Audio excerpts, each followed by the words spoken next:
Made the leap. Now reality is catching up to your frequency. Reality hasn't shifted for you yet. So it's not step 7, which is like the void, but I do find that these steps are kind of similar because it can seem like nothing is happening, but this is where you need to double down on your identity and your vibration. This is where you need to actively act, speak, behave, vibrate as the version of you that's living on that timeline. And it might not quite match up yet because you're not quite there. It might feel a little uncomfortable when you start to act different, when you start to dress different, when you start to question your beliefs about reality and yourself. And it might feel lonely because you've just let go of a bunch of people, places, and things that aren't in alignment with you, and the new timeline hasn't shown up. But this is where you persist in the assumption that it exists for you.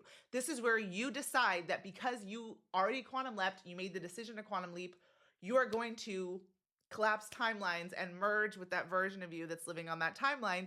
And you're going to assume that just because you don't see it yet doesn't mean it's not happening for you. But we are source in physical bodies, and our desires are meant for us. Our desires are literally calling us towards them, saying there's a version of me. Our desires are saying there's a version of you living on this parallel timeline.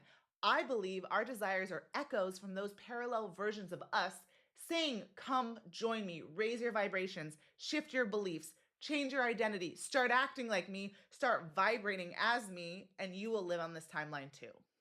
So persist in the assumption that what you want is already created, which according to quantum physics and quantum jumping, what you want already is created.